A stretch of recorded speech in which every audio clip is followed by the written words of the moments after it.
my body, or how I learned to love myself without anyone telling me how to. The stage is dark.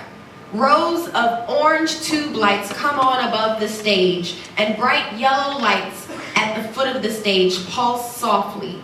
It resembles the inside of a hot oven. A countertop, a rack of knives, 2 cutting boards, and a rack of red wine.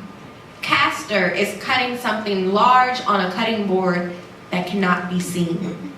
Rena, Castor's mother, stands facing Castor. She is slicing something large on the cutting board that cannot be seen. I believe that all bodies are beautiful. My body is beautiful, as is yours.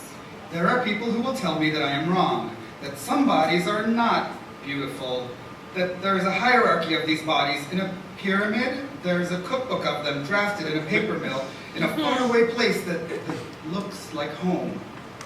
A note on the counter reads, lose 2 pounds this week. My father is arriving any minute for dinner. Early, of course. He's always early, but never when he's needed. We haven't spoken in a long time. He taught me how to cook. He only knows how to make eggs. In making a pork loin, it reminds him of us. Castor and Rena hold their knives up to the light. A burst of color like fire comes from the lights. Zendello, Castor's father, and Rena's husband/ex-husband enter. Cooking is a ritual with very few basic ingredients. Milk, butter, eggs, flour. Insert other variable. By creating what I eat from scratch, I can control what goes in my body, and by doing so, feel comfortable surrendering it. Surrender is difficult to speak of. When I surrender, I give myself to a partner. It is an act of trust, forgiveness, safety. There are not many people we can do that with. Breakfast always happened at 8 a.m. My father had come home from work at the hospital half hour before. He would stand at the stove making eggs and toast.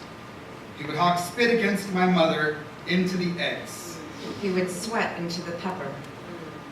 I hate pepper. He would take a fingerful of it and taste it to make sure it was to his liking. And I knew that finger had been on an IV needle or a wound or the sopping palm of one of the men in slacks who took money from my mother.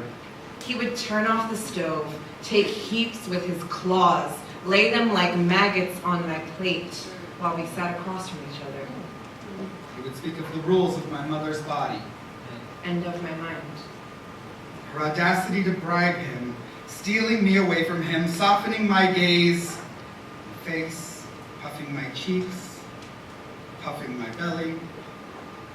My body was flawed, he'd say, and therefore this was passed on to my son, the female son. Then he would take a few more bites of his eggs, ask me to try. I would say I would do it later, or that I wasn't hungry. He also had rules for my body. Zendello goes to Rena, reaching out to her, unhinging his jaw like a snake. Rena turns sharply around and holds the knife up to him. Sound of a pig being gutted. I will be masculine, even if I'm not. I will be fit, or at least chubby with muscle.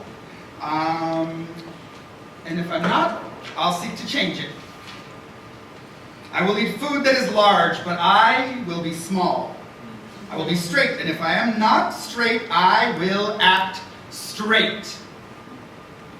I will also remember that penis equals boy, vagina equals girl, fat equals bad, and thin equals good. In between, there's something to be desired. What I learned from him was that desire sat steaming in gold on a plate in front of me, overly peppered and piled high with shards of my father's bones stuck inside of it. I knew that if I bit into it, I would lose my teeth. If I ate that food, I would be poisoned with the hateful ways of the men in my household. Dead limbs, poisoned body. My father is a rooster.